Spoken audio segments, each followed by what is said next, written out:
Alors, nous allons, si on se réunit ici, c'est pour avoir un éclairage donc sur ce voyage que le pape va effectuer au Maroc.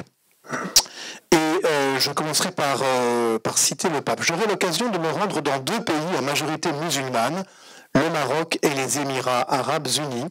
Il s'agira de 2 opportunités importantes pour développer davantage le dialogue interreligieux et la connaissance réciproque entre les fidèles des 2 religions. C'était un extrait d'un discours du pape du 7 janvier 2019.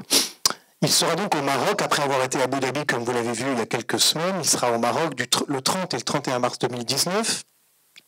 Il est invité par le roi Mohamed VI, on va y revenir, et par les évêques du Maroc. À son programme, 2 villes importantes, Rabat et Témara,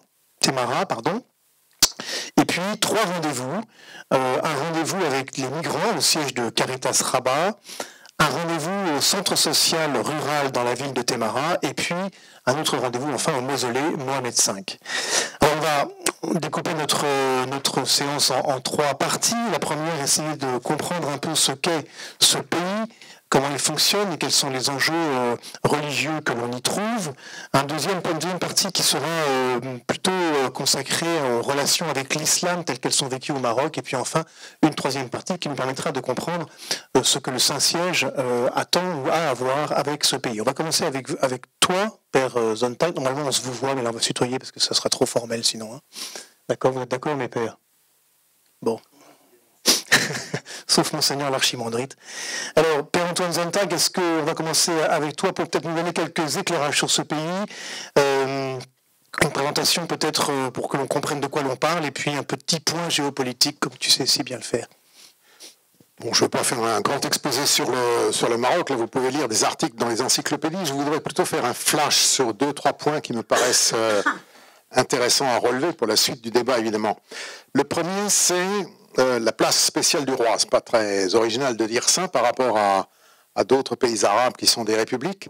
Le roi, qui bénéficie d'un certain respect de la population, qui d'après la Constitution est le commandeur des croyants, qui passe pour être un descendant de Mahomet, et ça lui permet de gérer la montée islamiste, qu'on repère au Maroc comme dans tous les pays arabes les 10 dernières années, et ça a permis au roi, entre autres, de gérer les printemps arabes, enfin le printemps arabe chez lui en 2011. Et donc là, d'une manière assez habile, il ne s'est pas lancé dans une répression des islamistes, comme l'Algérie voisine, mais il a tenté de négocier. Et donc actuellement, le Maroc dispose d'un gouvernement de coalition où les islamistes ont leur place. Disons que le Maroc a pris une manière de gérer cette question de la montée de l'islamisme, un peu comme la Tunisie, un peu comme la Jordanie. C'est pas sans danger, c'est risqué, mais en tout cas, on ne va pas à l'affrontement et on ne va pas à la prise du pouvoir par les militaires qui se présentent comme derniers gardiens de l'ordre. Premier point, le rôle du roi et cette manière de gérer la montée islamiste. Deuxième flash que je voudrais porter, c'est le poids de l'émigration, de la diaspora marocaine dans le monde. Ça fait longtemps que les Marocains émigrent, donc on va en reparler de la migration. Les Marocains sont très nombreux, comme vous le savez, ou les gens d'origine marocaine, donc on ne va pas se lancer dans des batailles pour savoir qui est marocain, qui ne l'est pas. Donc il y a des grosses communautés de gens d'origine marocaine en France, en Espagne, en Belgique, aux Pays-Bas. Il y a des gens qui ont réussi. Le maire de Rotterdam, c'est un migrant marocain qui a réussi, il est devenu maire de Rotterdam. Il y a des gens qui ont réussi en France, pensez à Najat Vallaud-Belkacem, pensez à Alexandre Benalla, donc il y a des gens qui arrivent à des positions importantes de conseiller ou de pouvoir. Donc voilà des gens qui sont des migrants au sens propre du terme, c'est-à-dire des gens qui sont nés au Maroc et évidemment ils ont d'autres nationalités aujourd'hui. La double nationalité est possible. Donc c'est la question de la migration. La migration, c'est très important pour le Maroc parce que les remises de salaire, donc les gens qui travaillent à l'extérieur du Maroc, ils renvoient un peu d'argent pour subvenir alors aux membres de leur famille qui sont restés là-bas. Les remises de salaire, dans le cas du Maroc, c'est 10% du PNB. 10% du PNB. Autrement dit, les remises de salaire ou l'apport de la diaspora marocaine, c'est un secteur fondamental de l'économie au même titre que les exportations de phosphate ou le tourisme. Vous voyez ? C'est des liens qu'il faut maintenir.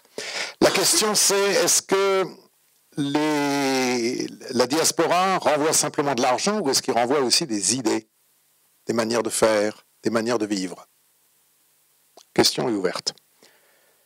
Le troisième point sur lequel je voudrais insister, je suis peut-être un peu trop long, c'est que pendant longtemps, le Maroc était paralysé, engoncé dans sa revendication de souveraineté sur le Sahara occidental, qui est une ancienne colonie espagnole, qui est un territoire très peu peuplé. Il n'y a pas 200 000 habitants, alors que le Maroc a 35 millions d'habitants. Peu importe les raisons, donc le Maroc était obnubilé par cette question. Il avait quitté l'organisation de l'unité africaine, enfin qui s'appelle maintenant l'Union africaine. Et puis, il y a quelques années, le Maroc a changé son fusil d'épaule. Il s'est dit, je ne vais pas me fâcher avec tout le monde à cause de cette histoire du Sahara occidental, dont le père du souverain actuel, Hassan II, avait fait une affaire quasiment personnelle, nationaliste, émotionnelle, etc. Et le Maroc a décidé de tourner cette page, discrètement, gentiment, mais quand même, en se présentant comme étant un pays africain, puisqu'il est en Afrique, mais en même temps qui pourrait servir de pivot, de prototype, de modèle, de pont entre l'Afrique subsaharienne et l'Europe. Beaucoup de gens d'Afrique subsaharienne, peut-être, veulent aller en Europe, n'y parviennent pas, voudraient faire du business en Europe. Et alors, les Marocains se présentent comme des médiateurs. Ça fonctionne ou ça ne fonctionne pas, c'est un autre sujet. Au plan économique, on en parlera tout à l'heure au plan religieux avec l'Institut à Rabat. Là où c'est le plus clair, c'est la politique de la compagnie aérienne Royal Air Maroc, qui s'est rendu compte qu'ils étaient à mi-chemin entre l'Afrique subsaharienne et l'Europe, et qui donc essayent de détourner une partie du trafic, qui au lieu d'aller directement en Afrique noire, eh ben, on fait un petit stop au Maroc et puis on va en Afrique noire. Autrement dit, un modèle que les compagnies aériennes du Golfe ont admirablement mis en place entre l'Europe et l'Asie orientale. Donc vous voyez, il y a cette même idée. C'est pas seulement pour détourner le trafic aérien au profit de Royal Air Maroc, mais c'est une certaine conception du Maroc qui est un pays plus avancé que la moyenne des pays au plan économique d'Afrique et qui donc peut jouer ce rôle de pont. Un peu du style, vous n'arrivez pas à décrocher une place d'étudiant en Europe, et bien venez donc étudier au Maroc. Vous voyez, donc là il y a un petit créneau à prendre que le Maroc actuel essaye de prendre. Voilà, 3 flashs rapides, ça n'épuise pas la réalité du pays, c'est de petites pierres pour le débat à venir. Merci Antoine, des flashs d'ailleurs sur lesquels on reviendra notamment pour l'immigration avec toi, Carlos. Vincent, Père Vincent Feroldi, je me tourne vers toi. Alors toi d'abord, tu es presque un Marocain, tu as vécu combien de temps là-bas? Alors j'ai une dizaine d'années au Maroc et j'ai vécu en continu de 1995 à 2001, c'est-à-dire que j'ai vécu la fin de Hassan II et l'accession au trône de Mohamed VI. Alors toi tu es chargé de nous parler de l'Église catholique au Maroc. Comment la comprendre, comment comprendre cette Église que le pape va visiter notamment? Alors l'Église d'aujourd'hui n'est pas celle que j'ai connue ou celle que François va rencontrer, n'est pas celle que Jean-Paul II avait rencontrée lors de son voyage ou de son escale à Casablanca en 1985. Tout simplement, grosso modo, j'ai envie de dire, jusqu'en l'an 2000, l'Église, non pas du Maroc, mais au Maroc, parce qu'il n'y a finalement de chrétiens que des étrangers, et que cette Église, jusqu'en l'an 2000, elle est dans la dynamique finalement du protectorat, qui a régenté finalement le Maroc jusqu'en 1956, et donc c'est une Église qui était avant tout marquée par les origines d'une part espagnoles et françaises, et qui constituait finalement le cœur de la communauté chrétienne, sachant qu'avec le développement économique du Maroc à partir des années 60-70, il y avait donc une forte présence d'expatriés, et là, en fonction un petit peu des développements commerciaux, c'était soit des gens venant d'Europe, des États-Unis ou aussi d'Asie. Et donc une église qui jusqu'en l'an 2000 était dans cette dynamique et un peu avec ce désir d'une église un peu occidentale. Et puis voilà, et on verra ça tout à l'heure avec Carlos, que le Maroc a justement pris cette option que tu nous disais Antoine, de devenir un peu le pays référent pour l'Afrique subsaharienne, et qu'à cause d'une part d'une politique à l'égard des étudiants d'Afrique subsaharienne, et puis ensuite tout ce qui va être de l'ordre des migrations, cette église s'est transformée à partir de l'an 2000 dans une Afrique, dans une église subsaharienne. Ici aujourd'hui, on va à l'église Notre-Dame à Casablanca ou à la cathédrale de Rabat, ou si on va à Marrakech, on a plutôt l'impression d'être à Douala, d'être au Sénégal ou au Nigeria, mais pas du tout finalement au Maroc. Et c'est donc une église qui aujourd'hui est dynamique, très vivante, jeune, se pose aujourd'hui la question d'agrandir, voire de construire des églises pour permettre à l'ensemble de la communauté de pouvoir prier, se rassembler le dimanche. Et c'est aussi une église qui est aujourd'hui confrontée à finalement à exercer avant tout son ministère de service des pauvres, puisque la présence migratoire est très forte et vient donc interpeller constamment la communauté chrétienne. C'est aussi une église qui voit finalement les ordres religieux qui ont été très présents tout au long du XXe siècle. Je pense aux Petites Sœurs de Jésus, je pense aux Jésuites, je pense aux moines bénédictins, aux franciscains missionnaires de Marie. Toutes ces congrégations religieuses, aujourd'hui, s'amenuisent parce que là aussi, dans le cadre de la vie religieuse, il y a une autre manière de vivre les charismes et que les jeunes religieux ou religieuses ne voient pas nécessairement comment vivre leur vocation dans un pays qui est presque exclusivement un pays musulman. Et donc la présence dans ce rapport avec le monde musulman va transformer aussi la constitution et la vie même de l'Église qui est au Maroc. Et puis il y a eu un événement récent qui était la nomination du nouvel archevêque de Rabat, puisque depuis donc 1915, en gros à Tanger il y avait un archevêque espagnol, à Rabat c'était un Français, et voilà que suite à la limite d'âge atteinte par Monseigneur Vincent Landel, le pape François a nommé un Espagnol, un Salésien, et ce qui fait que aujourd'hui nous avons finalement deux évêques espagnols au cœur du Maroc. Donc déjà c'est un signe, c'est-à-dire on casse les modèles, on casse les moules, on casse même un peu une histoire, et finalement on pourrait dire la présence de l'ancien protecteur française est mise à mal, mais ce qui montre aussi que l'Église s'affranchit, je dirais, de cette histoire politique ou coloniale ou du protectorat et essaye de répondre aux besoins fondamentaux. Et c'est vrai que l'actuel archevêque de Rabat, le Seigneur Cristobal, il est salésien, il a vécu une partie de, je dirais, sa vie de religieux en Amérique latine.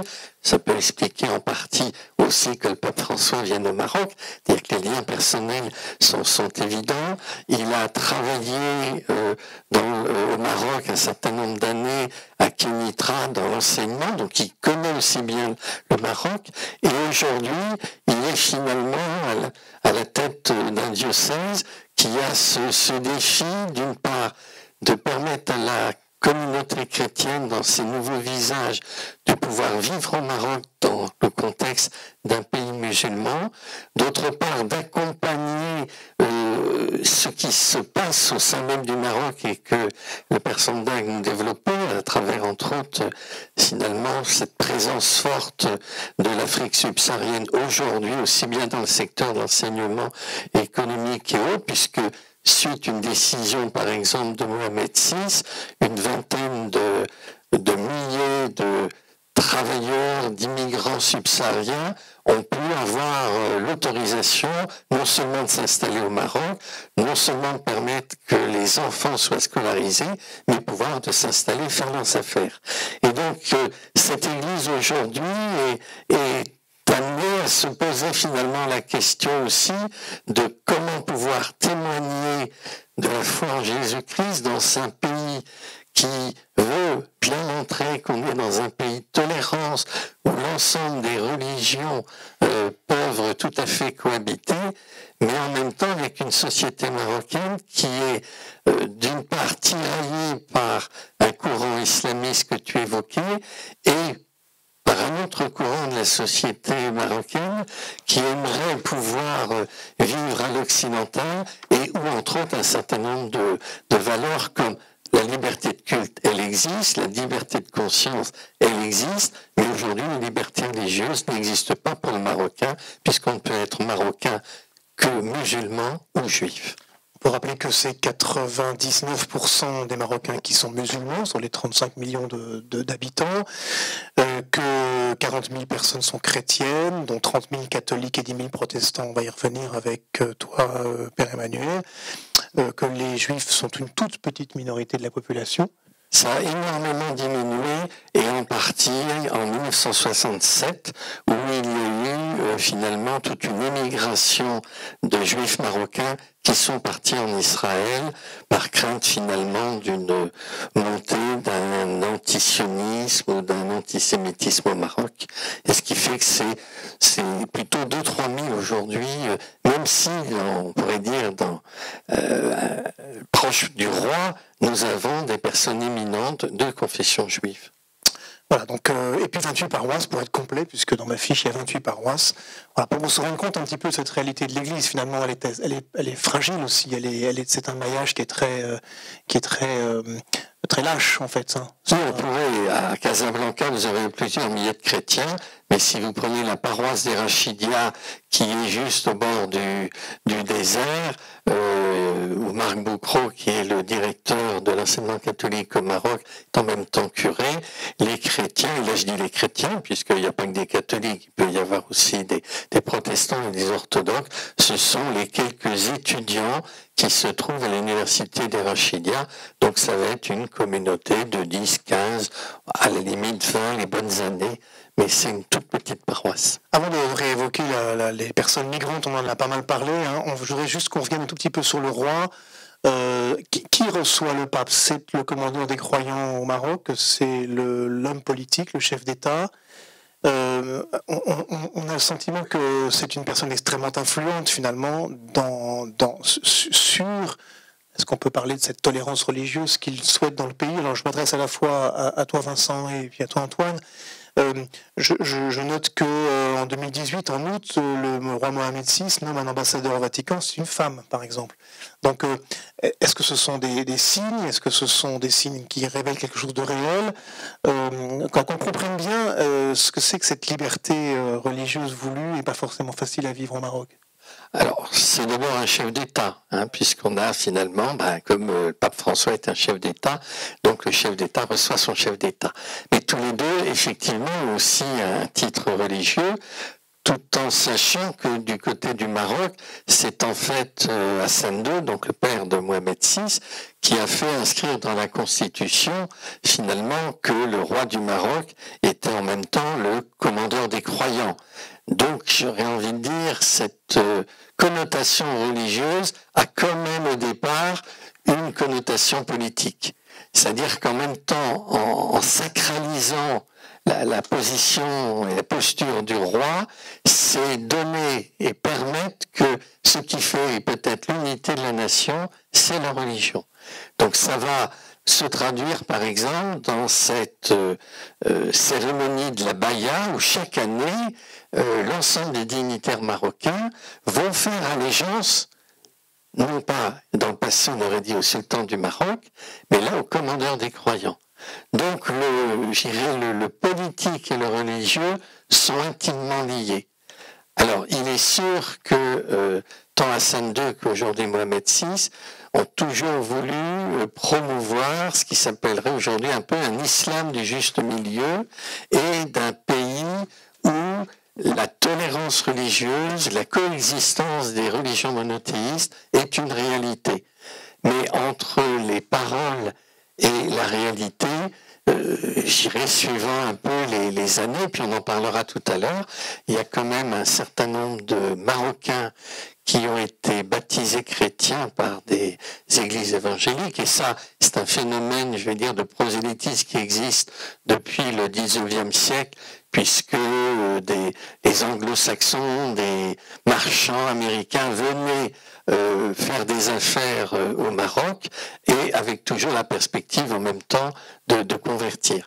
Donc, je dirais aujourd'hui, c'est évident aussi que le roi du Maroc cherche à affirmer sa posture religieuse sur le continent africain et en particulier subsaharien, et donc de promouvoir cet islam malékite sur, je dirais, l'ensemble du continent africain, mais on sait qu'il y a une concurrence dans les postures, je dirais, d'autorité au niveau de l'islam sunnite, puisque du côté du Caire, on a El-Azhar, où le grand imam, lui aussi, essaye d'affirmer une grande autorité, et si le Maroc peut se réjouir d'avoir ce haut lieu spirituel depuis des siècles qui est à Fès avec la Caravine, le grand imam, ça va être El-Azhar.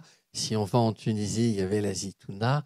Et naturellement, aujourd'hui, il y a l'Arabie Saoudite qui est finalement le lieu où la naissance de l'islam a pu se faire. Donc, il y a une dimension politique, il y a une dimension religieuse.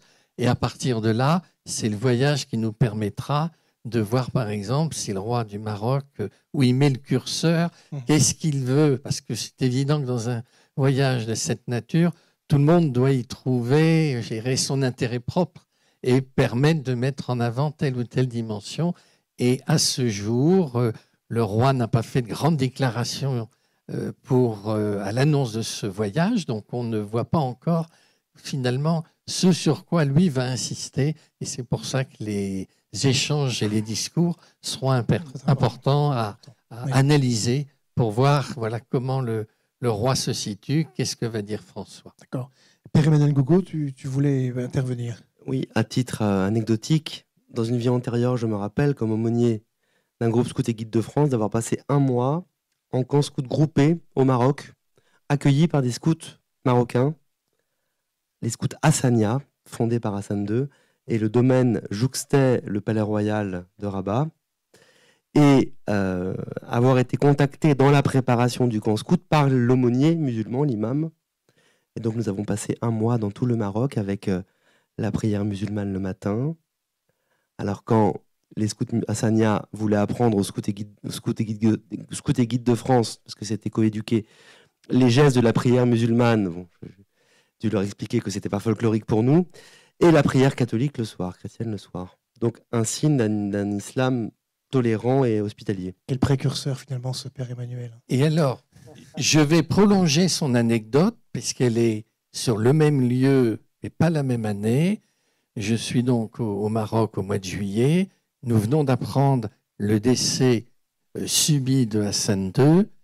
Et donc 2 jours après, nous rentrons dans les hommages au roi et donc dans la préparation de ses funérailles. Et l'archevêché est contacté pour que, justement, puisque nous sommes en plein Jamboree scout, jusqu'à côté du Palais Royal, il y a des scouts du monde entier qui sont présents. Et il est donc important que dans l'hommage officiel fait par des milliers de scouts, il y ait une prière interreligieuse. Et ce qui va amener que c'est même le représentant de l'Église, et en l'occurrence ça sera moi, qui va commencer ce temps de prière devant donc avant tout des scouts musulmans. Et au moment où tous les représentants vont devoir aller signer le livre d'or pour rendre hommage à Hassan II, il a été demandé que ça soit finalement le représentant de l'Église chrétienne. Donc là, il y a bien cette affirmation d'un pays qui veut montrer que cette coexistence commune est possible et que la rencontre est possible aussi. Merci pour ces témoignages historiques. Je me tourne vers toi, Père Carlos Caetano. On a déjà évoqué pas mal les migrants, personnes migrantes. Peut-être peux-tu nous donner ton regard sur la communauté catholique elle-même au Maroc? On a déjà compris quelques petites choses, et sur la transformation qu'elle a vécue à partir des migrations qu'elle connaît. Bon, vous savez que moi, malheureusement, je n'ai pas d'anecdote à partager sur le Maroc parce que je n'ai jamais visité le Maroc. Je ne suis pas un expert du Maroc, mais quand j'étais en train de me préparer pour cette table ronde et j'ai essayé un peu de préparer quelques notes, et en effet, une des premières choses que j'ai écrites, c'est précisément que les migrations ont changé le visage de la communauté catholique. Mais après, en relisant mes notes, je me suis dit, mais Carlos, en effet, cette affirmation-là, les migrations ont changé le visage de la communauté catholique, on peut l'appliquer au Maroc et on peut l'appliquer aussi à la réalité de l'Église en Italie, en Espagne, en France.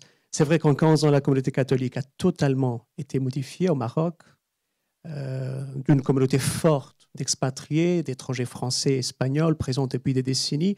Nous sommes passés à une communauté jeune, essentiellement subsaharienne, constituée d'étudiants et constituée aussi de travailleurs, de familles de migrants. Nous pouvons dire qu'au Maroc, les migrants redonnent vie au lieu de culte catholique. Mais je pensais précisément à cette dynamique. Donc, je souligne, je ne connais pas le Maroc, mais je commence à connaître un petit peu la France.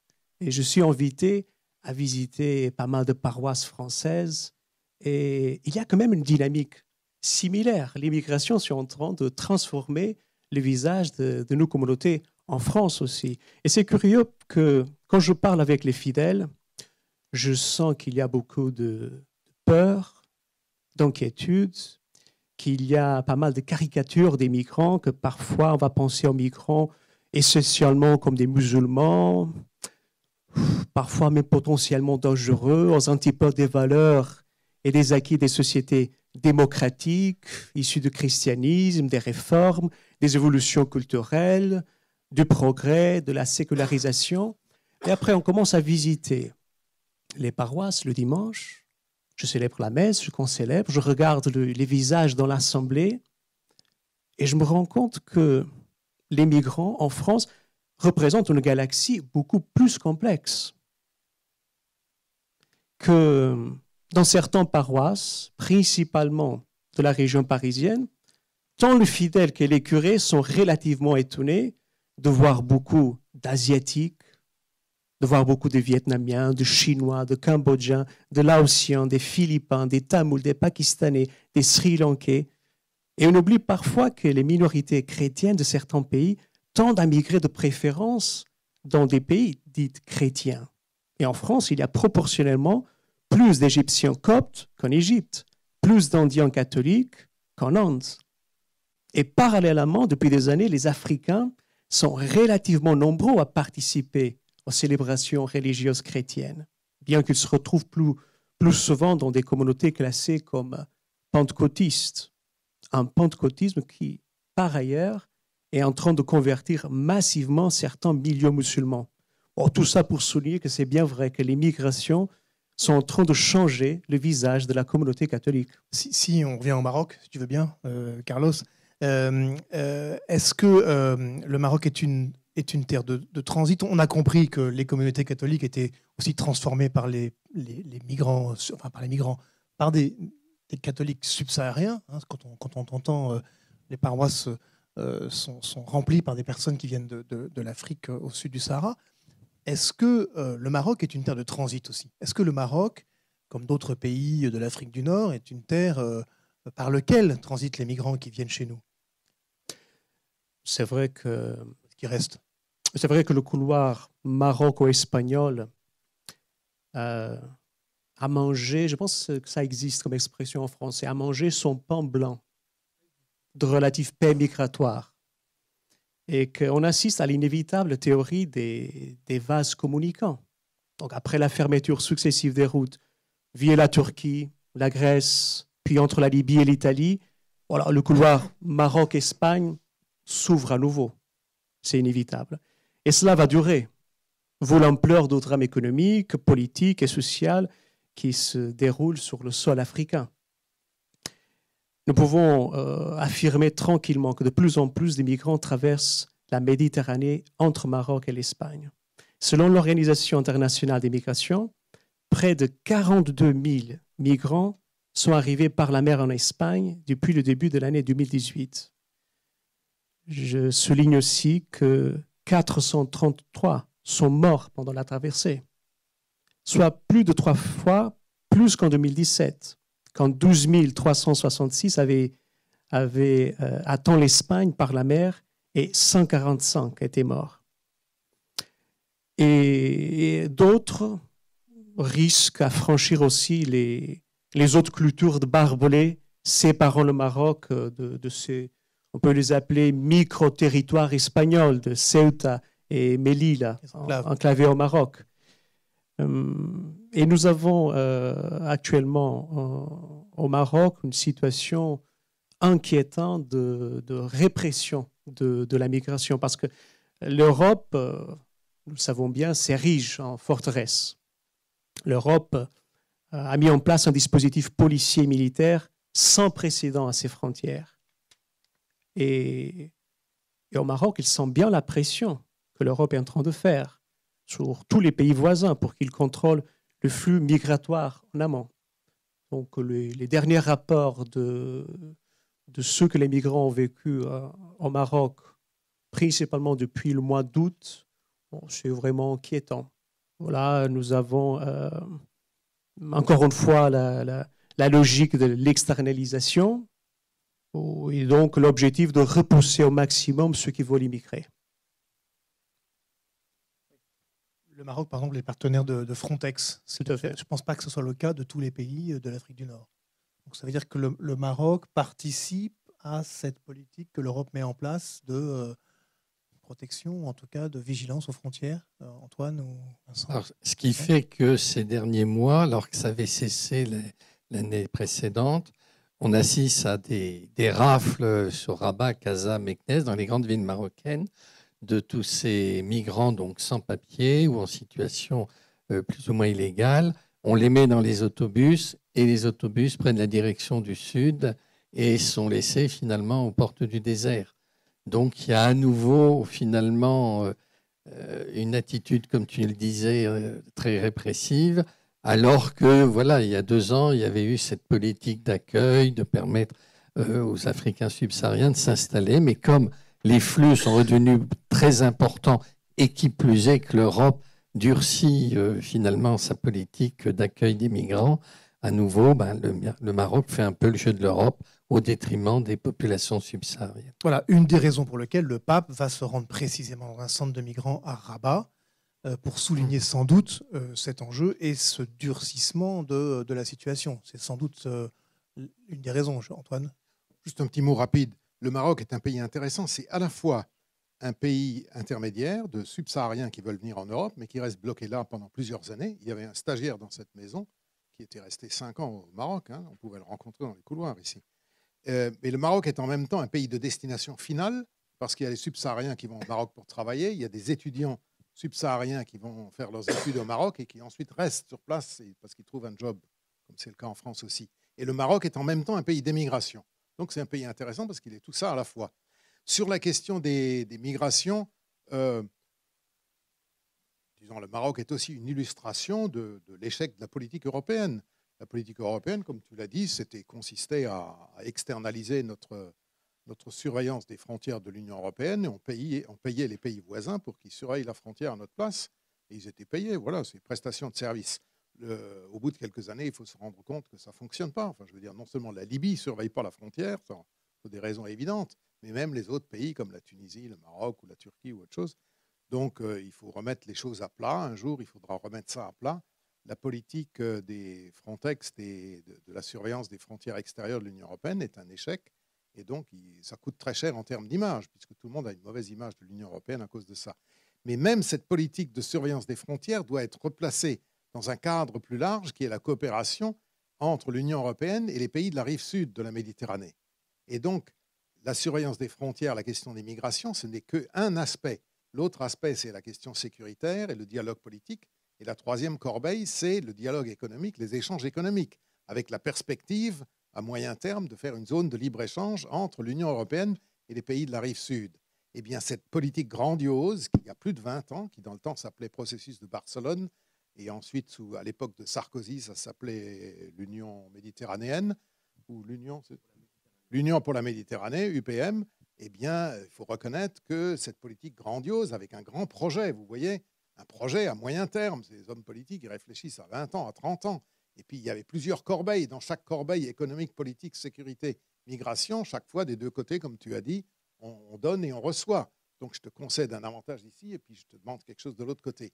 Et bien, cette politique grandiose entre l'Union européenne et ses voisins du sud de la Méditerranée, ben, il faut avouer que c'est par terre, quoi. Il faut regarder les choses en face.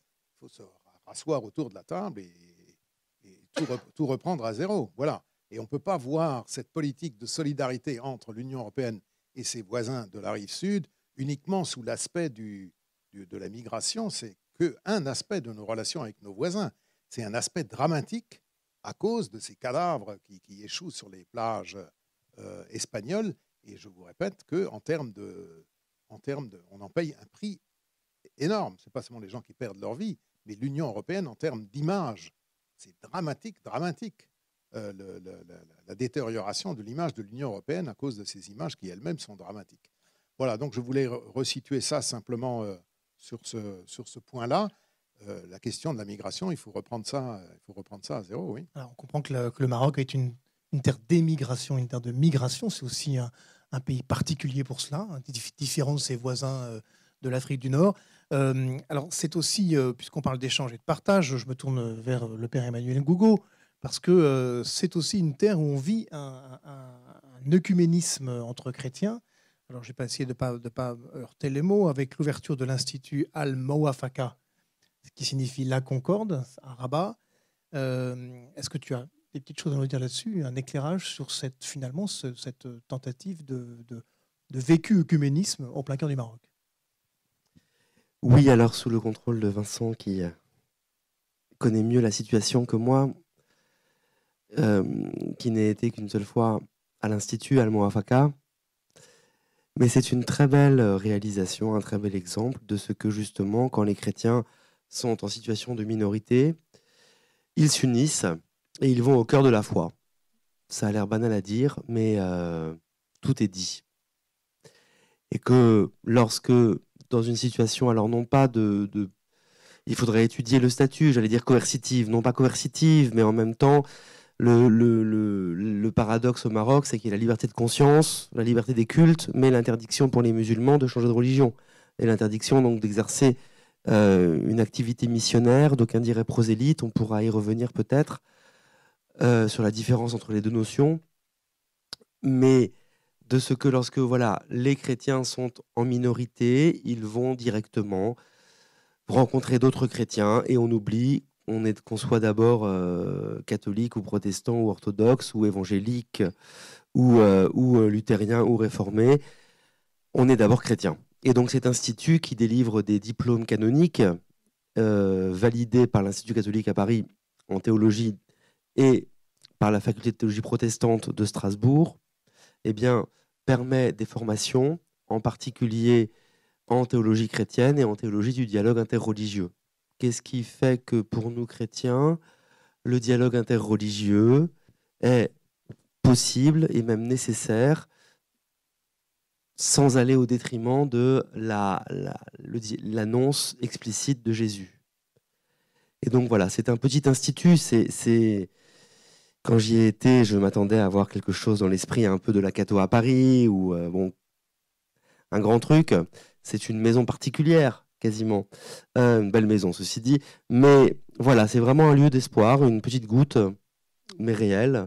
Quand les chrétiens sont en minorité, quand ils se retrouvent au pied du mur, ils s'unissent parce qu'ils vont au cœur de la foi. C'est un peu inattendu que des solutions sur l'œcuménisme viennent d'un pays à 99% musulman, Vincent. Alors, toi qui as vécu là-bas, tu as vu ça? Oui, et c'est parce que quand on est vraiment une minorité de minorités, à ce moment-là, on s'unit et on essaye de faire face ensemble aux défis. Et là, le défi, c'était la formation de tous les animateurs de communauté, que ce soit des pasteurs du côté des églises protestantes, que ce soit des laïcs en mission ecclésiale. Et donc, Al-Mawafaka permet aujourd'hui que des jeunes laïcs d'Afrique subsaharienne qui s'installent au Maroc et qui sont chrétiens, ça permet à des religieux, religieuses qui arrivent au Maroc sans tellement avoir été aussi préparés à la rencontre avec les musulmans, puissent trouver ce lieu théologique d'approfondissement, mais non seulement de la théologie chrétienne, mais aussi d'initiation d'islamologie à l'interreligieux et qui permet aussi qu'il y ait un certain nombre, je dirais, de stages pour les uns et les autres qui font une formation plus longue pour pouvoir ainsi témoigner de leur foi au cœur même d'un pays dont la majorité des habitants sont d'une autre tradition religieuse.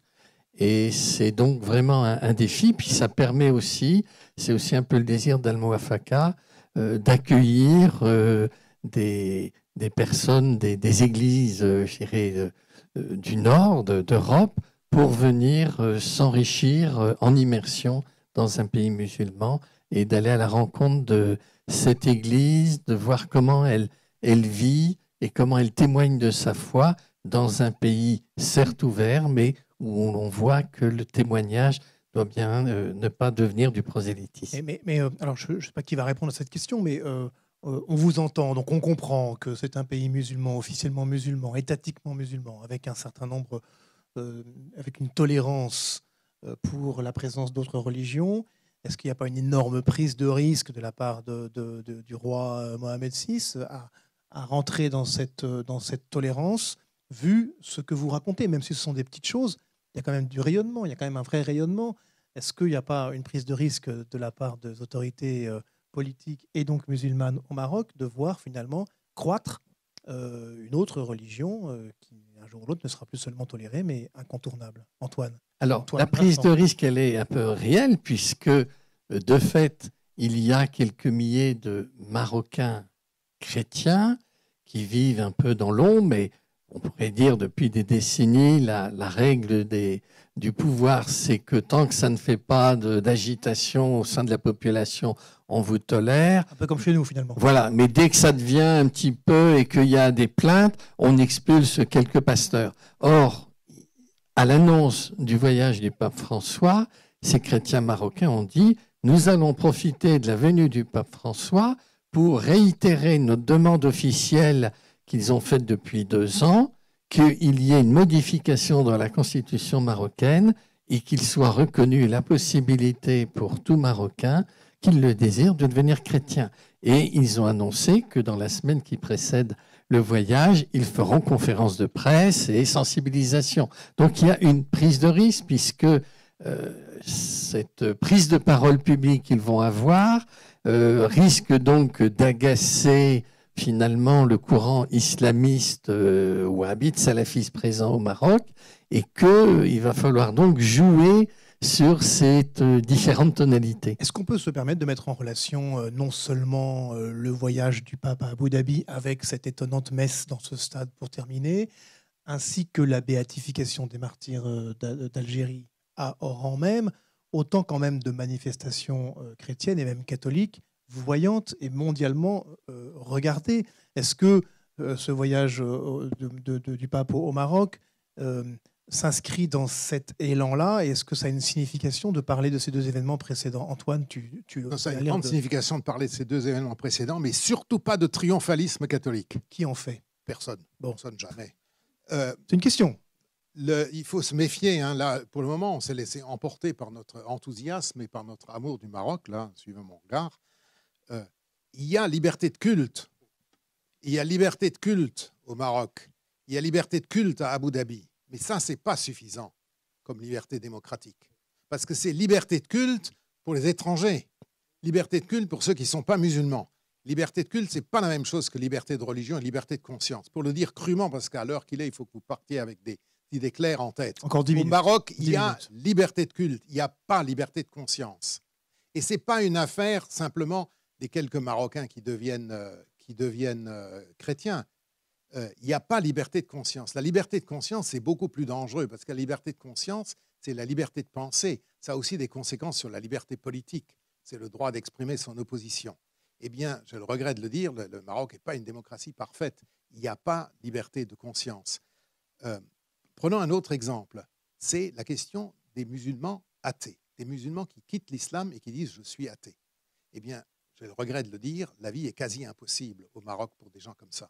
Et donc, si vous voulez progresser dans le respect des différentes libertés, y compris la liberté de conscience, je ne parle pas de la liberté de culte, la liberté de conscience, eh bien, il faut défendre le droit des athées de dire qu'ils sont athées et défendre le droit des musulmans de dire « j'ai quitté l'islam ». Alors, c'est possible quand vous êtes un Marocain et que vous vivez en France. Quand vous êtes au Maroc, votre vie est très, très, très difficile. En 2017, il y a un certain nombre d'intellectuels, de journalistes, d'artistes qui ont fait leur coming out, comme on dit. C'est-à-dire, ils ont dit, nous disons maintenant publiquement, nous ne sommes plus musulmans. Alors, ils n'ont pas été mis en prison. On peut voir la chose du côté positif en disant, bon, on n'a rien fait, c'est prise de risque, on n'a rien fait pour le moment. Mais est-ce qu'on va tolérer ça? Est-ce que ça peut continuer? Est-ce que ça peut continuer? Mais une démocratie, c'est respecter la liberté de pensée, la liberté de parole, la liberté de conscience. Ce n'est pas simplement dire, vous faites partie d'un petit groupe, et ben, votre petit groupe, vous vivez comme vous voulez dans votre coin. Surtout quand ce petit groupe, ce sont des étrangers. Ça, c'est trop facile. Ça, ce n'est pas un grand respect de la liberté des gens. Le respect de la liberté des gens, c'est vos propres citoyens. Vous avez le droit de changer de religion, de choisir la religion. Ça, c'est marqué dans les traités internationaux concernant les droits humains que le Maroc a ratifié comme certains autres pays. Donc la parole est à la défense. Alors en fait, il était plus facile d'être musulman athée au Maroc il y a 30 ans qu'aujourd'hui.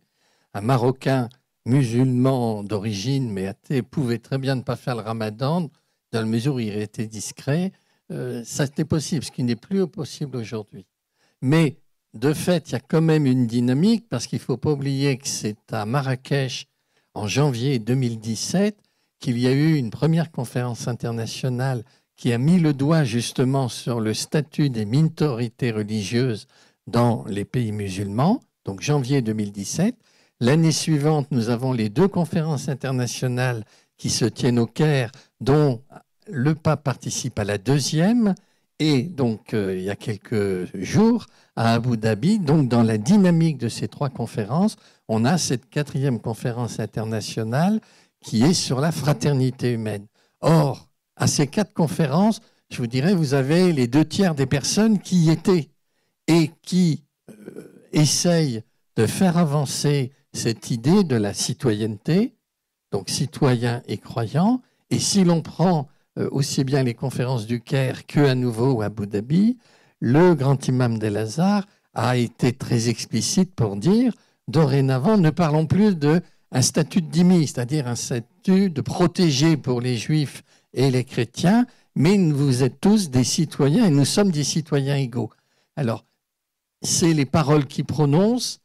On sait que le grand imam est lui-même contesté dans l'université d'Al-Azhar.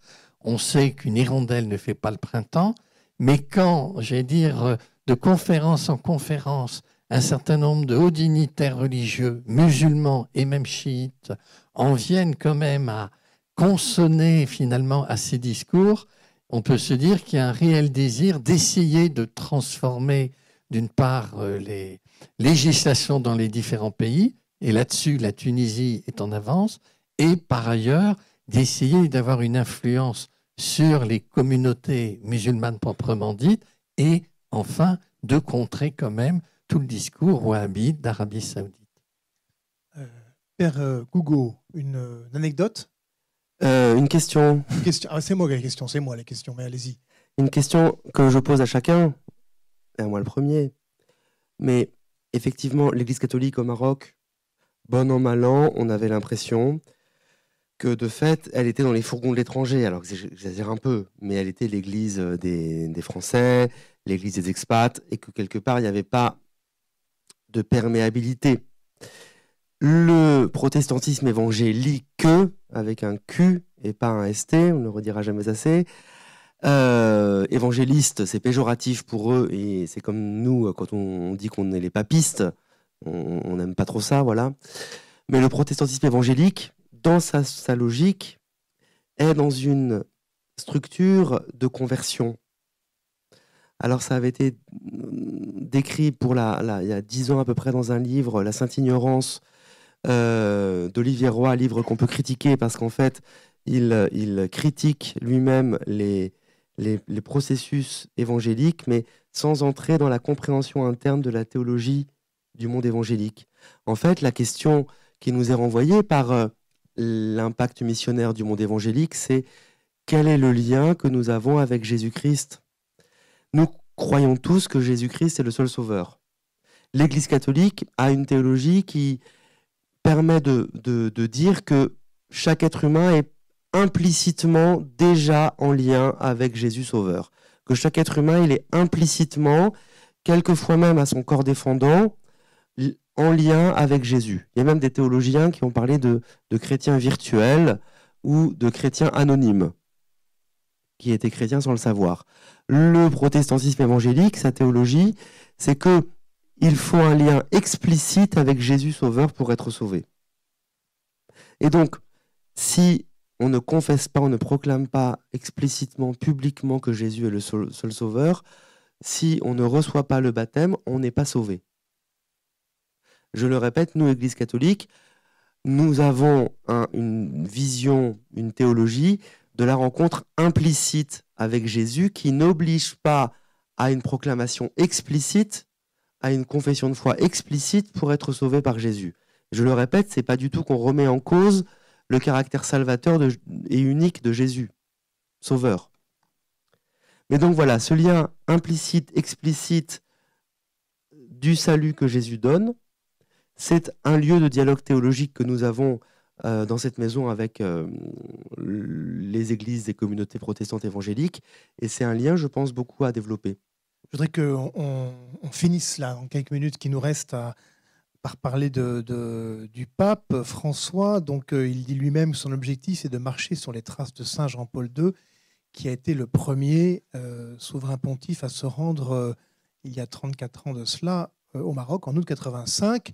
Entre-temps, un autre pape, Benoît XVI, à Ratisbonne, faisait un discours qui provoqua le rappel de l'ambassadeur marocain au pays. Donc, est-ce que le pape François vient pour réconcilier quelque chose? Est-ce que le pape François, selon vous, on n'est pas dans son cœur, mais quelle est son espérance? Comme on n'a pas beaucoup de temps, je vais faire une thèse provocatrice et puis tu pourras nuancer et corriger. Quelle surprise, Vincent. Le pape se rend bien compte qu'il y a différentes tendances dans l'islam et plus particulièrement dans l'islam sunnite. Il soutient une ligne qui est une ligne l'islam modéré, le Conseil des sages musulmans, soutenu par certains gouvernements, le Maroc, l'Égypte, Abu Dhabi. Voilà. Il prend des risques. Il soutient ces gens-là. En négatif, ça veut dire qu'il ne soutient pas non plus trop le dialogue avec l'Arabie saoudite. Il a envoyé le cardinal Torrens, cependant, faire une visite historique, elle aussi, là-bas. Il ne soutient pas les frères musulmans qui, actuellement, ont trouvé un soutien politique et financier au Qatar. Donc, le pape, il a une politique de dialogue avec l'islam et avec un certain islam. Il pense que ça vaut la peine de soutenir ces gens-là. Ces gens-là ne sont pas au-dessus de tout soupçon, parce que c'est les mêmes qui mènent une guerre inhumaine et des bombardements de populations civiles au Yémen. Hein. Il ne faut pas rêver. Hein. Donc, voilà, le pape prend des risques. Il soutient Al-Azhar, qui prend des distances par rapport au gouvernement égyptien, mais le gouvernement égyptien, c'est quand même un gouvernement qui est issu d'un putsch militaire. Bon, donc, si vous voulez, la défense des droits humains et puis le dialogue avec la tendance modérée de l'islam, ça ne va pas sans prise de risque. Le pape prend des risques. Il n'est pas allé en Algérie parce qu'il n'a pas été invité en Algérie. Ça prouve simplement que l'Algérie, elle est engoncée dans une paralysie politique à cause de son président octogénaire, etc. Mais bon, ça c'est très annexe. L'Algérie est out de ce dialogue au plan mondial. Voilà. Donc le pape prend des risques dans un pays qui prend des risques. C'est ça qu'on pourrait dire. Alors en même temps, il a toujours le souci de dialoguer avec tout le monde. Donc il recevra... Et il a reçu le secrétaire général de la Ligue islamique mondiale, qui est l'ancien ministre de la Justice d'Arabie saoudite. Il est en lien aussi, je dirais, avec l'Iran et avec les chiites. Je reviens d'un voyage officiel avec Monseigneur Aveline et Monseigneur Le Gall. Mais ce que je constate aussi, c'est finalement l'importance des relations humaines. On sait que le cardinal Torrens est déjà allé au Maroc dans ses derniers voyages avant de quitter ce monde. Il est allé à plusieurs rencontres. Donc, il a fait partie probablement de ces acteurs qui préparent un voyage. Mais il y a en même temps ce lien. On est en 2019, c'est le 8e centenaire de la rencontre de François d'Assise à Damiette. Il faut savoir que la présence franciscaine est très importante au Maroc et ils sont en train de célébrer les 800 ans de la présence des franciscains au Maroc. On sait qu'il y a un lien personnel entre l'archevêque de Rabat et le pape, que la rencontre finalement avec les personnes est à la source aussi de ces liens. Et on a vu ce document que personne ne savait qui se préparait, qui vient d'être signé à Abu Dhabi. Et on voit bien qu'il y a un lien de connivence et aussi personnel. Le grand imam dit je priais pour le pape François qui priait pour moi quand on essayait de mettre au point ce texte final. Donc, il y a de l'ambiguïté, mais il y a aussi cette confiance qu'on peut se faire quand on se rencontre, et vraisemblablement le désir, je pense aussi le pape François, en allant à la rencontre non seulement de l'Église au Maroc, mais des musulmans au Maroc, c'est de tisser finalement une amitié qui puisse perdurer et permettre aussi qu'avance, et je pense entre autres, la reconnaissance d'une citoyenneté pour tous qui inclut la liberté de conscience et la liberté religieuse. Merci Vincent, ce sera le mot de la fin. Je me permettrai de rappeler que le cardinal Torrent était venu à l'Assemblée plénière des évêques de France en novembre 2017 et à la question qu'on lui posait sur doit-on ou non évangéliser les musulmans, il a répondu, alors je vais peut-être essayer de ne pas trahir sa pensée, deux choses, soyons bien formés sur notre religion et soyons des hommes de foi, et ensuite laissons faire le dialogue, pour aller dans le sens de ce que tu dis Vincent. Le dialogue et l'Esprit Saint. Bien sûr, l'Esprit Saint. Merci beaucoup pour avoir participé à cette table ronde. Alors, il faut suivre donc le voyage du pape au Maroc. Ça aura lieu donc le 30 et 31 mars 2019. Et vous pourrez trouver tous les renseignements, tous les discours du pape notamment sur le site église.catholique.fr qui sera sans doute le fidèle reflet de ce voyage. Merci beaucoup.